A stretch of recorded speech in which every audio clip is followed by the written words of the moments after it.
কিছু সময় জীবনের মানেটা অচেনা হয়ে যায়, সময় নিজেই পথ বেছে নেয়। আমাদের শুধু হাঁটতে হয়।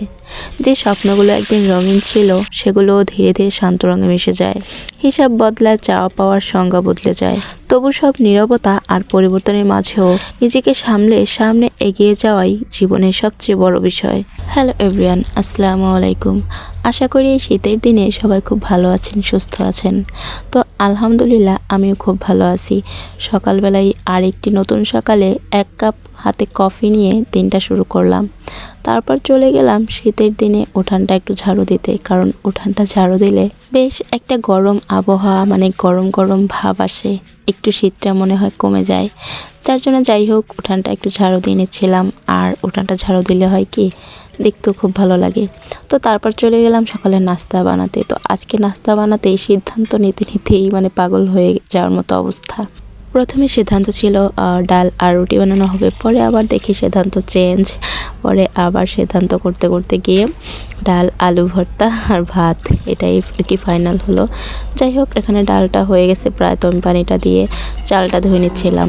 আর আজকে আমি প্রথম এবছর নতুন আলু দিয়ে আলু ভর্তা মাখাবো। তো যাই হোক এখন আমি আর কি আলুটা আর কি ভালোভাবে ছিলে নিচ্ছি। তবে নতুন আলুটা ছিলতে কিন্তু বেশ ভালো লাগে, কার কেমন লাগে জানি না, আমার তো বেশ ভালো লাগে। তো যাই হোক এই আমার ডালটা রান্না হয়ে গেছে আর আমি ওদিকে ভাতটাও উঠিয়ে দিয়েছি। তবে ডাল আলু ভর্তা কার কার কাছে ভালো লাগে আমাকে কমেন্ট করে জানাতে পারেন। আর এরই মধ্যে আর কি আমার শ্বশুরবাবু বাজার থেকে চলে আসছে। তো এখানে আমি সবজিগুলো আর কি বেছে বেছে রাখছিলাম। তো আগের যে সবজিগুলো ওগুলো উপরে, আর এখানে নতুন আলু নিয়ে আসছে। তো আগের আলুগুলো আর কি ঢেলে তারপর আর কি নতুন আলুটা নিচে দিয়ে উপরে আলুগুলো রাখছি, ডিমগুলো রেখে দিচ্ছি। আর এখানে শুকনো মরিচ ভেজে রাখছি, কারণ শীতের দিনে একটু ঝাল ঝাল না হলে মনে হয় ভালো লাগে না কোনো কিছু। আর একটু ঝাল খেলে মনে হয় শীতটাও কমে। তারপর আমি চলে গেলাম, আবার এখানে কিছু মুরগি আনা হয়েছে, মানে আব্বুই বাজার থেকে নিয়ে আসছে, সেগুলো আর কি কাটতে বসছি। আর ওদিকে রান্নাবান্না আমার প্রায় না, রান্নাবান্না হয়ে গেছে। তারপর খাবার দাবার সেরে এখন আমি চলে আসছি দুপুরে রান্না করতে। তো দুপুরে আজকে আমি রান্না করা হবে বাসমতি চালের আর কি বিরিয়ানি। তো গতকালকেই সব কিছু রেডি করা ছিল। আর আজকের যে মুরগি, ওই মুরগিটা না, গতকালকেও মুরগি আনা হয়েছে, যেগুলো সব কিছু রেডি করে রাখছিলাম। তো সেগুলোই আর কি আমি জাস্ট বের করে এখন রান্নায় চলে যাচ্ছি।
তো এখানে মাংসটা প্রায় রান্না হয়ে গেছে, কিন্তু কিছুক্ষণ রান্না করতে হবে, যেটা আর কি গ্যাসে করব। আর এদিকে মানে চালের জন্য যে পানিটা দেওয়া হয় সেটা আর কি কিছু তেল, কিছু গরম মশলা দিয়ে চাল উঠিয়ে দিছি। আর এখানে আমি কিছু গুঁড়া দুধ তো মানে পানির সাথে মিশিয়ে আর কি মুরগিতে দিয়ে দিলাম। আর কিছুক্ষণ নেড়ে চেড়ে আমার রান্নাটা শেষ হয়ে যাবে, কমপ্লিট হয়ে যাবে।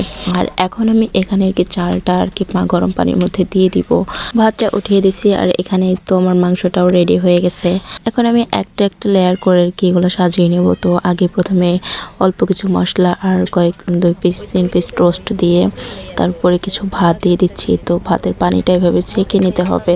তারপরে যে আর একটা লেয়ার করে তার উপরে আবার কিছু মশলা করে দিয়ে নিচ্ছি। তো উপরে পেঁয়াজ বেরেস্তা দিয়ে দিছি, আর ঘি দিয়ে, কেওড়া জল দিয়ে, তারপর বাদামের যে পানিটা, কিছু বাদাম, কাঁচামরিচ এগুলো দিয়ে উপরটা একটু সুন্দর করে রেখে এখন কিছুক্ষণ দমে রেখে দিব। তো আজকের ব্লগটি আমি এখানেই শেষ করছি। আর আমার ভিডিওটি আপনাদের কাছে কেমন লাগলো সেটা আমাকে কমেন্ট করে জানাতে পারেন। আর এই তো সালাতুর রেডি। তো আমাদের বাসায় আপনাদের দাওয়াত রইল। আল্লাহ হাফেজ।